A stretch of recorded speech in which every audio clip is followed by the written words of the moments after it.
Selamat datang di SL Podcast, kumpulan audio bercerita. berbagi ilmu dan kenangan. Kami selalu hadir Bersama Anda di sini. hingga akhirnya kami menjadi alumni SM. Nah, halo semuanya, selamat datang di SL Podcast, kumpulan audio bercerita. Saya host kalian, Reno Tia. Pada kesempatan kali ini saya ditemani oleh Faltan Saki Aswanaryo yang akan membahas seputar lautan yang mungkin Anda belum ketahui. Baiklah, sekarang teman saya Azwan akan menyampaikan fakta tentang lautan yang pertama pada podcast kali ini. Baiklah, Azwan, apakah sudah siap menyampaikan fakta kepada pemirsa? Terima kasih, saya sekarang akan menyampaikan fakta tentang lautannya. Nah, tahukah kalian bahwa sungai bawah laut benar-benar ada? Hal ini tidak hanya terjadi di film-film kartun ya, gengs, namun benar-benar ada di dunia nyata. Pertemuan air asin dengan hidrogen sulfat membentuk sebuah lapisan yang lebih padat dibandingkan air di sekitarnya, sehingga terbentuklah sungai bawah laut. Salah satu sungai bawah laut yang paling terkenal terletak di Semenanjung Yucatan di Meksiko. Meskipun tampak seperti air laut pada umumnya dari permukaan, namun kalian akan menemukan sebuah sungai bawah laut ketika mencapai kedalaman 18 meter yang bernama Cenote Angelita. Tentu saja masih banyak fakta menarik lainnya tentang lautan. Beberapa di antara lainnya adalah tekanan di palung Mariana 1000 kali lebih kuat dibanding tekanan atmosfer standar. Lalu ada juga fakta yang menyebutkan bahwa lautan mengandung jutaan ton emas. Jadi tidak perlu susah-susah mencari harta karun bajak laut. Lautan sendiri juga sudah memiliki banyak emas mending. Tapi hati-hati jika kalian ingin menyelam untuk mencari harta karun dan emas di laut, karena ada sebuah fenomena yang disebut pasang merah, atau yang lebih dikenal sebagai algal bloom. Algal bloom adalah kumpulan mikroorganisme yang berkonsentrasi besar di laut sehingga menyebabkan perubahan warna pada lautan dan dapat meracuni beberapa hewan laut. Selain fenomena yang membahayakan ini, ada juga fenomena sangat indah yang bisa kalian lihat di pesisir pantai, yaitu bioluminescence. Tahukah kalian apa itu bioluminescence? Bioluminescence adalah reaksi kimia alami yang terjadi ketika mikroorganisme dalam air terganggu oleh oksigen, sehingga membuat bakteri bioluminescent bersinar dalam air. Segitu saja fakta yang saya ketahui tentang lautan. Jika belum cukup banyak atau menarik bagi kalian, teman saya Fatan yang akan menambahkan fakta-fakta menarik lainnya tentang lautan. Baik, terima kasih Azwan. Saya juga baru tahu di dalam laut juga terdapat laut. Mungkinkah masih ada fakta menarik lainnya? Baiklah, saya akan menambahkan fakta tentang lautan yang akan membuat kalian terkagum-kagum. Apa saja faktanya?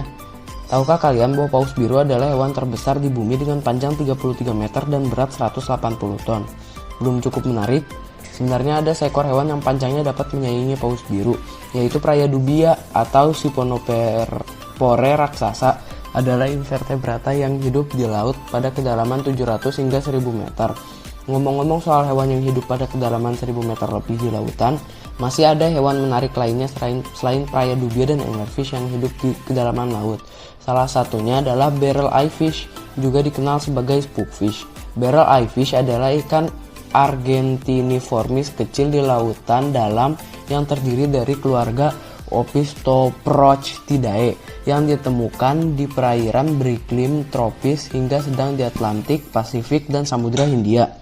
Barrel eye fish memiliki keunikan sendiri, yaitu matanya yang mirip dengan tong di dalam kepalanya yang tembus pandang, hingga organ dalamnya dapat terlihat.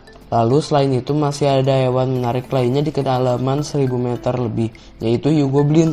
Hiu goblin adalah spesies hiu langka yang kurang dipahami, kadang-kadang disebut fosil hidup. Itu adalah satu-satunya wakil yang masih ada di keluarga Mitsukuridae. Garis keturunan tua sekitar 125 juta tahun. Jika kalian ingin melihat hewan menarik yang mungkin lebih mudah dicari seperti bulu babi atau kepiting, tapi jika kepiting terlalu biasa bagi kalian, ada nih kepiting yang menarik karena memiliki kaki yang panjang. Kepiting ini dijuluki sebagai kepiting laba-laba. Kepiting laba-laba Jepang adalah spesies kepiting yang hidup di laut Jepang dengan ciri kaki-kaki yang tergolong paling panjang di antara seluruh arthropoda, yang mencapai hingga 3,8 meter dan berat hingga 19 kg. Kepiting ini menjadi sasaran penangkapan dalam jumlah kecil. Nah, sekarang saya akan memberitahu kalian fakta menarik terakhir yang saya ketahui, yaitu fakta tentang ubur-ubur. Mereka diuntungkan dengan adanya pencemaran oleh manusia. Ubur-ubur sudah menghuni laut setidaknya sejak 500 juta tahun yang lalu. Seperti dilaporkan Science Daily, artinya mereka bahkan sudah ada sebelum dinosaurus hidup di bumi. Dan mungkin mereka masih akan bertahan hingga ribuan tahun ke depan. Salah satunya adalah karena ulah manusia. Tidak seperti hewan laut lain yang dirugikan akibat pencemaran air oleh manusia, ubur-ubur justru sebaliknya. Laman The Guardian menyebut bahwa jumlah mereka kini semakin bertambah banyak karena aktivitas manusia. Penangkapan ikan besar-besaran misalnya membuat pesaing mereka dalam mencari makan berkurang drastis.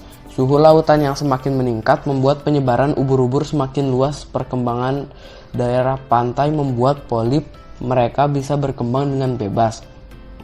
Bahkan berkurangnya kadar oksigen tidak merugikan mereka karena mereka sangat toleran terhadap hal itu. Maka bisa jadi di masa depan populasi ubur-ubur akan semakin meningkat karena ulah manusia. Sekian fakta-fakta yang saya ketahui tentang lautan. Terima kasih Fatan telah meluangkan waktunya pada podcast kali ini dan memberikan fakta-fakta lautan yang menarik. Dan pemirsa, saya juga tahu bahwa 70% permukaan bumi ini ditutupi oleh air. Karena itu pasti lebih banyak fakta laut yang untuk kalian yang lebih penasaran. Silakan Taki. Baik, terima kasih Raihan. Pemirsa, lautan memang sangat menarik untuk dipelajari. Karena itu saya sering melihat fakta-fakta seputar lautan. Dan lautan juga memiliki banyak misteri. Salah satunya adalah banyak suara misterius dari lautan yang berhasil direkam oleh NOAA. Beberapa rekaman diantaranya adalah Bloop dan Julia. Namun, beberapa orang mengatakan bahwa suara-suara misterius itu hanyalah suara yang dihasilkan oleh pergeseran es di kutub. Sementara yang lain menganggap bahwa suara-suara misterius itu berasal dari monster laut yang hidup di kedalaman. Bagaimana pendapat Anda soal misteri ini? Nah, selain misteri pada lautan, ada juga nih keajaiban yang terjadi di lautan. Tepatnya di Laut Korea Selatan, di mana air Laut Korea Selatan dapat surut selama beberapa jam sehingga membentuk jalan antara Pulau Jindo dan Pulau Modo. Fenomena ini terjadi 2 kali setahun. Lalu, ada juga sebuah fenomena di mana sebuah stalaktit es atau barnacle terbentuk di bawah es lautan ketika sebuah aliran garam yang sangat dingin memasuki area air laut di bawahnya. Bentuk barnacle menyerupai sebuah tornado namun terbuat dari es. Ngomong-ngomong soal es, ada lagi nih fenomena yang berhubungan dengan es di lautan, yaitu bunga es atau frost flowers. Frost flowers adalah fenomena di mana cuaca laut sangat dingin dan hanya ada sedikit angin, sehingga banyak es yang membentuk seperti bunga muncul di permukaan laut yang dingin. Nah, sebelumnya kan saya menyebutkan bahwa ada aliran garam di lautan. Tahukah kalian bahwa kadar garam di laut mati sangatlah tinggi, bahkan melebihi kadar garam yang ada di lautan? Penyebabnya tak lain karena danau ini mempunyai kandungan kadar garam yang sangat tinggi. Kadar garamnya 33,7% atau 8 kali lebih asin dari danau biasa. Dengan kandungan garam yang sebesar itu, maka tidak ada kehidupan yang tepat bagi makhluk hidup yang dapat bertahan di dalam air danau laut mati. Inilah mengapa disebut laut mati, karena hampir mustahil ada makhluk hidup yang dapat bertahan di sana. Nah, pemirsa, karena saya masih seorang pelajar, saya masih harus belajar lebih banyak lagi.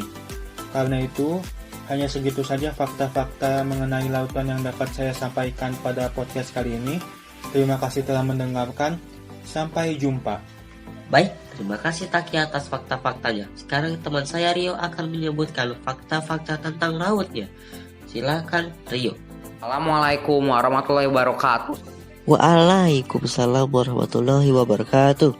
Terima kasih Ray. Sekarang saya akan menyebutkan beberapa fakta yang belum teman saya sebutkan sebelumnya.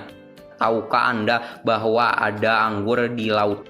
Nah, diterjemahkan dari bahasa Inggris Clerpa lentifera adalah spesies ganggang hijau Proosidale dari daerah pesisir di Indonesia Pasifik. Rumput laut ini adalah salah satu spesies yang disukai dari Clerpa yang dapat dimakan karena teksturnya yang lembut dan lezat. Mungkin beberapa orang bertanya kenapa namanya anggur, padahal itu bukan anggur, melainkan ganggang.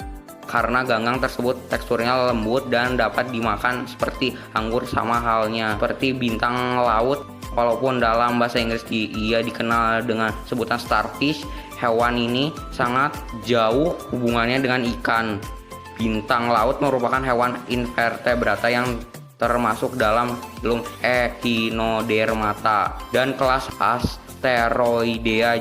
Jadi bintang laut juga sama, dalam bahasa Inggris dia dinamakan starfish hanya karena dia dapat hidup di laut seperti ikan, padahal dia tidak memiliki hubungan sama sekali dengan ikan.